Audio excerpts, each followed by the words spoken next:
Verified department records. Genuine field evidence.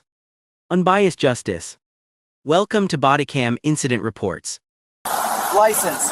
Registration. Now. I'm complying. Step out. My ID is in my purse on the passenger Don't move. seat. This car comes back wrong. You're in a stolen vehicle. That's a lie. Run the plate again and state the reason for the stop on your radio. Out of the car. Now. Officer Miller, your body cam is recording. Make your next move. For 19 years, Officer Garrett Miller patrolled the affluent suburbs of Northern Virginia, right on the border of D.C. He was a field training officer, a decorated veteran, the guy the chief pointed to when showing rookies how to be proactive. To the department, Miller was a hawk. To the community he targeted, he was a predator. Miller had a sixth sense, or at least that's what he called it in his reports. He claimed he could spot a criminal element from 100 yards away. But looking at his record buried deep in the internal affairs archives, that no civilian ever saw, his sixth sense had a very specific color palette. Over nearly 2 decades, Miller had initiated over 2,000 traffic stops. 85% of them were black or Latino drivers. He had 63 complaints against him for excessive force discourtesy and racial profiling. 63. Do you know how many were sustained? 0. Management called him aggressive. The union called him a hero. The residents called him a nightmare. But on a rainy Tuesday night in November, Garrett Miller made the mistake of his life. He pulled over the wrong Lexus. He pulled over the wrong driver.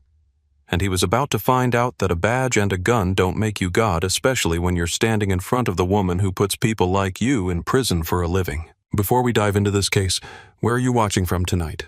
If you believe that no one is above the law, especially those sworn to enforce it, hit that subscribe button. We are building a community dedicated to truth and accountability, and we need you with us. The vehicle was a 2025 Lexus LS 500 liquid silver retailing for over $80,000. It was a masterpiece of engineering, a symbol of status success and the American dream. Inside that vehicle sat Elena Vance. Elena didn't come from money. She was raised in Southeast D.C. in a neighborhood where sirens were the background noise of her childhood. Her father passed away before she started kindergarten, leaving her mother to raise 3 children on a public school teacher's salary. Elena learned early that she had to work twice as hard to get half as far. While other kids were playing video games, Elena was reading constitutional law books she borrowed from the library. She attended Howard University on a full academic scholarship, graduating summa cum laude with a double major in political science and criminology. Then came Yale Law School, where she didn't just attend, she dominated. Editor-in-chief of the Law Review, winner of the mock trial national championship. She had offers from every white shoe law firm in New York, offers starting at $250,000 a year. She turned them all down. Elena wanted justice. She joined the U.S. Attorney's Office for the District of Columbia. She started in homicide working cases that kept her up for days, comforting grieving mothers, staring down gang leaders in court-building airtight cases that dismantled criminal enterprises. She was brilliant, relentless, and unbribable. By 38, she was a deputy chief of the criminal division overseeing federal prosecutions involving racketeering, high-level narcotics, and public corruption. She was one of the most powerful attorneys in the federal government. She carried a badge. She had top-secret clearance. She had the direct phone number of the Attorney General. That Tuesday, Elena had just secured a guilty verdict against a human trafficking ring that had been operating out of Baltimore. It was a case she had been building for 2 years. The jury deliberated for 3 hours before convicting on all counts. It was a massive victory. She was exhausted, running on adrenaline and stale courthouse coffee. She just wanted to get home to her husband and her daughter. She wanted a hot bath and a glass of wine. She was driving the speed limit. Her registration was current. Her tags were valid. She was listening to jazz decompressing when the blue and red lights exploded in her rear-view mirror. Elena didn't panic. She was a prosecutor. She worked with cops every day. She respected the job. She knew the dangers they faced. She did everything by the book. She signaled, pulled over to the shoulder, put the car in park, turned on the interior dome light, and placed both hands on the top of the steering wheel at 10 and 2. She waited. She watched in the side mirror as Officer Miller approached. He didn't walk with the caution of an officer approaching a traffic stop. He walked with the swagger of an owner coming to inspect his property, hand on his holster, flashlight beam cutting through the rain. He didn't ask for her license. He didn't tell her why he pulled her over. He shined the light directly into her eyes, blinding her. License and registration. "Good evening, officer," Elena said, her voice calm, professional. "I am reaching for my purse on the passenger seat to retrieve my identification. I am a United States attorney. My federal credentials are right next to my license." Miller didn't hear United States attorney. All he heard was a black woman in a luxury car talking back. All he saw was a suspect. "I didn't ask for your life story. I asked for your license. And why are you driving a car reported stolen?" Elena blinked, shielding her eyes from the glare. "Stolen, officer, this is my vehicle. I bought it 6 months ago. The registration is in my name. If you run the plate..." "I ran the plate." Miller lied. It was a tactic he used constantly. Claim the car is stolen. Claim the tag is fictitious. Create panic, force a reaction, then use that reaction to justify an arrest. It was a game to him. The tag comes back to a 2018 Honda. This is a Lexus. That means you slapped a tag on a hot car. Now for the last time, get out of the vehicle. "Officer, that is impossible. My tag is..." "Get out now." Miller ripped the door open. He didn't give her time to unbuckle. He grabbed her left arm, his grip bruisingly tight, and yanked. The seatbelt locked, snapping against her chest. Elena gasped, pain shooting through her shoulder. "I can't the belt." "Stop resisting!" Miller screamed. It was a performance. He knew his body cam was on, but he also knew how to narrate a video to make himself look like the victim. "She's reaching. She's fighting." "I am not fighting you." Elena's voice rose, the prosecutor in her waking up. "I am trying to unbuckle the seatbelt you are pinning me against. Let go of my arm." She managed to hit the release button. Miller dragged her out of the car into the cold rain. He spun her around, slamming her chest against the side of her own vehicle. The Lexus was still warm from the engine. "Spread 'em. Wider." He kicked her ankles apart. "Officer, you are making a grave mistake," Elena said, her face pressed against the wet metal. "My name is Elena Vance. I am an assistant United States attorney. You need to check my credentials. They are in the purse you refused to let me reach for." "Yeah, sure. And I'm the Queen of England." Miller laughed a harsh, ugly sound. "You know how many thieves tell me they're lawyers. You people always have a story. It's my mom's car. I'm a doctor. I'm a prosecutor. Save it for the judge." "You people..." Elena repeated the words, cutting deeper than the cold rain. "Officer, look at the license plate. Read the registration. It matches the VIN on the dashboard. Do your job." "I am doing my job. I'm taking a car thief off the street." Miller yanked her wrists behind her back. He ratcheted the handcuffs so tight the metal bit into the bone. "These are too tight," Elena winced. "I have circulation issues. You are injuring me." "Don't steal cars, you won't get cuffed." Miller patted her down. It was aggressive, invasive. He lingered too long in areas that had nothing to do with searching for weapons. It was a power move, a humiliation tactic. Cars were passing by, slowing down to gawk. A woman in a business suit being manhandled by a cop on the side of the road. Elena felt the heat of shame rising up her neck, warring with the cold fury in her gut. "You are violating my Fourth Amendment rights," Elena said, her voice shaking with rage. "You have no probable cause. You have no reasonable suspicion. You fabricated the tag mismatch to justify an illegal stop. This is a Section 1983 violation waiting to happen." Miller paused. The legal terminology was precise, too precise. Most people just screamed or cried. She was citing civil rights statutes. Doubt flickered in his mind for a microsecond, but his ego crushed it instantly. "Shut up," he growled. "You're under arrest for grand larceny and resisting arrest." He shoved her toward his cruiser. "Check the purse," Elena shouted. "Check the damn purse." Miller threw her into the back of his squad car. The hard plastic seat was unforgiving. The cage smelled of vomit and stale sweat. He slammed the door, sealing her in. Then, taking his sweet time, he walked back to the Lexus. He shined his light inside. He saw the leather briefcase with the Department of Justice seal embossed on the side. He saw the stack of case files on the passenger seat labeled United States versus Cartel de Sinaloa. He reached for the purse. He dumped the contents onto the passenger seat. Lipstick, keys, wallet, and a leather wallet with a gold badge. Department of Justice, United States Attorney. Miller froze. He picked up her driver's license. Elena Vance. He picked up the registration from the glove box. Elena Vance. 2025 Lexus LS 500. The tag number matched perfectly. The rain hammered against the roof of the car. Miller stood there holding the badge of a woman who had the power to convene a federal grand jury. A woman who worked with the FBI daily. A woman he had just assaulted, profiled, and handcuffed. He had two choices. Admit he screwed up, apologize, and pray she showed mercy. Or double down. Miller was a bully. Bullies don't apologize. He walked back to his cruiser, slid into the front seat, and turned off his body camera. He turned around to face her through the plexiglass. So you got a fake badge to go with the stolen car that's impersonating a federal officer. That's a felony, sweetheart. You're in deep trouble. Elena stared at him.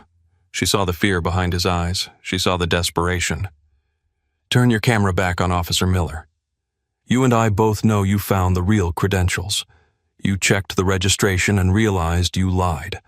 Now you are trying to figure out how to cover this up. But let me tell you something. I prosecute criminals smarter than you every single day. You have already lost. We'll see, Miller sneered. I'm calling a tow truck for your stolen ride, and you're going to booking. But Miller had forgotten one thing. The Lexus LS 500 is a smart car. It has cameras. It has GPS.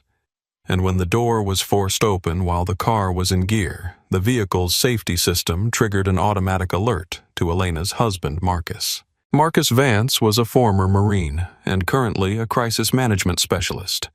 He saw the alert vehicle stopped. Door ajar. Impact detected. He checked the GPS. She was 2 miles from home. He called her phone. No answer. He checked the Find My app.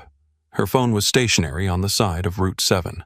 Marcus didn't hesitate. He jumped in his truck. 10 minutes later, while Miller was radioing for a tow truck, intentionally using a non-recorded channel to call a buddy of his who ran a shady impound lot, headlights swept over the scene. A black Ford F-150 screeched to a halt behind the cruiser. Marcus jumped out. He was 6'4", built like a linebacker. Step away from the vehicle, Miller shouted, reaching for his weapon again. Back up. That's my wife in the back of your car, Marcus roared, hands up but holding his ground. I'm calling the state police right now. Don't you touch her. Sir, interfere with this arrest and you're joining her. Arrest for what? Marcus yelled. Stealing her own car. I bought that car with her. The title is in the safe at our house. While this standoff was happening, a second cruiser pulled up. It was Sergeant Davies, the shift supervisor. Davies was a good cop, a by-the-book guy who was tired of covering for Miller's instincts. He saw the scene, Miller screaming at a man, a woman caged in the back, a luxury car on the shoulder. Davies walked up, hand on his radio. Miller, what the hell is going on? Stolen vehicle recovery, Sarge. Suspect was combative. Husband is here causing a scene. Davies looked at the Lexus. Then he looked at the man standing in the rain. He recognized Marcus. He'd seen him at the community barbecue last summer. Then he looked into the back of Miller's cruiser. He shined his light. He saw Elena Vance. Davies felt his stomach drop through the floor. He knew Elena. He had testified in a case she prosecuted 3 months ago against a heroin ring. She was the one who prepped him for the stand. She was the toughest, sharpest prosecutor he had ever met. Miller, Davies said, his voice dangerously quiet. Is that AUSA, Vance? She's a suspect, Sarge. Fake badge, stolen car. Davies walked over to the Lexus. He looked at the registration sitting on the seat where Miller had left it. He looked at the badge. He looked at the case files. He walked back to Miller. Give me the keys to the cuffs. Sarge, give me the keys. Davies didn't shout, but the tone made Miller flinch. He handed over the keys. Davies opened the back door. Miss Vance, I am so sorry. He helped her out. Her suit was soaked. Her wrists were bleeding where the metal had cut her skin. She stepped out, not broken, but burning. She looked at Miller, then at Davies. Sergeant Davies. Elena said, her voice ice cold. Officer Miller has arrested me for stealing my own car. He utilized excessive force. He falsified a tag check which I want pulled from the CAD logs immediately. He turned off his body camera 5 minutes ago when he realized I was who I said I was, and he threatened to charge me with impersonating an officer to cover his tracks. Davies looked at Miller. Miller looked at the ground. "Uncuff her," Marcus yelled, rushing over. "I got it," Davies said, unlocking the cuffs. Elena rubbed her wrists. She didn't cry, she didn't scream. She walked straight up to Miller, standing inches from his face. "You thought I was a statistic," she whispered. "You looked at me, saw a black woman in a nice car, and decided I didn't belong. You decided I was a criminal before I even rolled down the window. You didn't check the law. You checked your bias." "I was doing my job," Miller muttered, but the swagger was gone. "No," Elena said. "You were abusing your power. And unlike the hundreds of people you've probably done this to who didn't have the resources or the knowledge to fight back. I do. You just picked a fight with the United States Department of Justice. Do you think officers who turn off their body cameras during an arrest should face immediate termination? Let us know in the comments below. Transparency isn't optional, it's essential." The drive home was silent. Elena sat in the passenger seat of her own Lexus Marcus driving. Her hands were shaking now. The adrenaline was fading, leaving behind the trauma. She looked at her wrists, red and raw. She thought about the 19 years Miller had been on the force. How many others? How many young men had he planted evidence on? How many women had he humiliated? How many lives had he ruined because he fit the description? She didn't sleep that night. She sat in her kitchen drinking tea, drafting a subpoena in her head. The next morning, Elena Vance didn't go to her office. She went to the FBI field office. She met with the special agent in charge of the Civil Rights Division. She filed a formal criminal complaint for deprivation of rights under color of law. Then she called a civil rights attorney, a shark named David Sterling, who had sued half the police departments on the East Coast. "I don't just want a settlement," Elena told him. "I want his badge, I want his pension, and I want the data." "The data?" Sterling asked. "I want every traffic stop Miller has made in 19 years. I want the race of the driver, the make of the car, and the outcome of the stop. I want to prove this wasn't an accident, it was a pattern." The investigation was brutal. The police union fought back hard. They released a statement calling Elena an entitled politician who disrespected a hero officer. They tried to smear her leaking stories that she was difficult to work with, but they couldn't fight the video. Sergeant Davies had kept his body camera on. It captured everything. The registration sitting on the seat, the real badge, Miller's lie about the fake badge. And the department's IT logs proved Miller never ran the tag before the stop. He ran it after she was already in handcuffs. The lie was documented. Then came the data analysis. Elena hired a forensic data scientist. They combed through Miller's history. The pattern was undeniable. It was called ghost stop profiling. Miller targeted luxury vehicles, Mercedes, BMW, Lexus, Range Rover, driven by African Americans. He would pull them over for erratic driving, which never shows up on radar fish for warrants, hope they had an unpaid ticket or a suspended license, and then impound the car. He treated the highway like his personal hunting ground. Of the 63 complaints against him, 58 involved black drivers in luxury cars.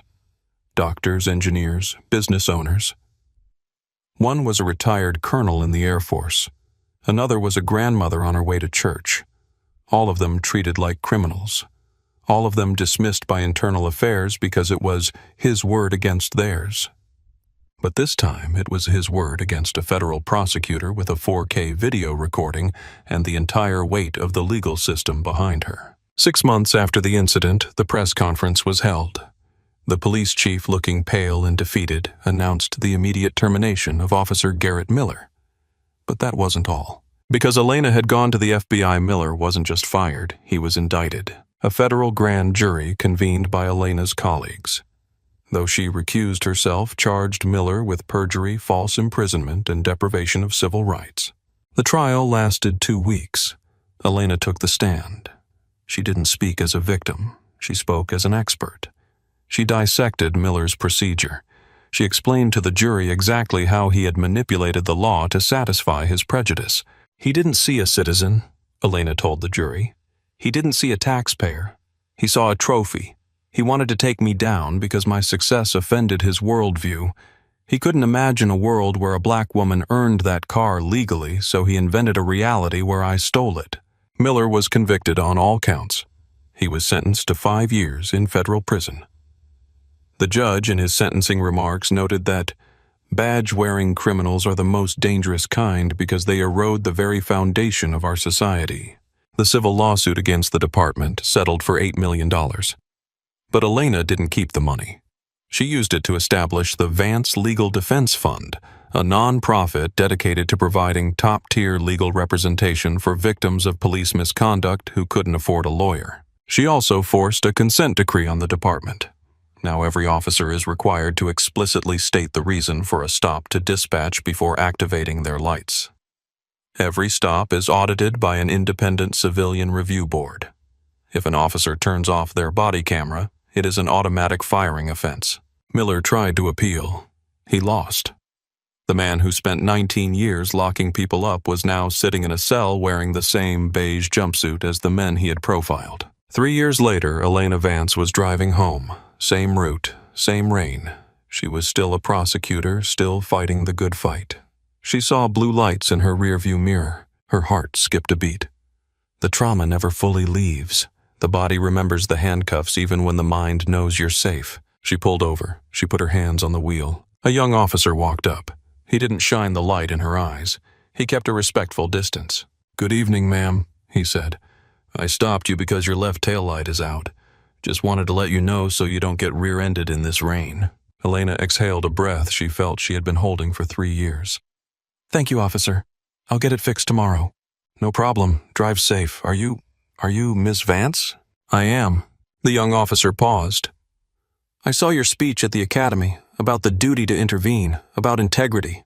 I just wanted to say, we're trying. Some of us are really trying to be better." Elena looked at him. He was young, maybe 23. He looked nervous. "Keep trying," Elena said softly, "because the badge is heavy. It's supposed to be heavy. Don't ever get comfortable enough to forget who you serve." "Yes, ma'am." He walked back to his car. No ticket, no harassment, just a public servant doing a job. Elena watched him go. It wasn't perfect. The system was still flawed. Racism was still alive in the cracks of the foundation. But it was better. It was better because she had refused to be silent. She had refused to let the narrative end with her humiliation. She put the car in drive and headed home. The lesson here is painful but necessary. Officer Miller thought his power was absolute. He thought his badge gave him the right to define reality. He thought that because he had gotten away with it 63 times, he would get away with it the 64th time. He forgot that power without accountability is just tyranny waiting to be toppled. He forgot that prejudice is a blinder that stops you from seeing who you are really dealing with. He judged a book by its cover, never realizing that the woman he was trying to crush was the one holding the gavel. This story isn't just about one bad cop. It's about the silence that protected him for 19 years. It's about the supervisors who signed off on the reports. It's about the culture that says a black woman in a Lexus is suspicious, but a white man with a gun and a history of complaints is trustworthy. We have to break that culture. We have to record, report, and resist. If you believe that justice should be blind to color, but wide awake to corruption, share this story. Let's make sure that the next time a Miller decides to profile someone, he remembers Elena Vance. He remembers that the person he is mistreating might just be the one who ends his career. Don't forget to like, comment, and subscribe. We'll see you in the next video. Stay safe, know your rights, and never stop fighting for the truth. This concludes today's report. To access more official footage, please like and subscribe. Thank you for choosing Bodycam Incident Reports.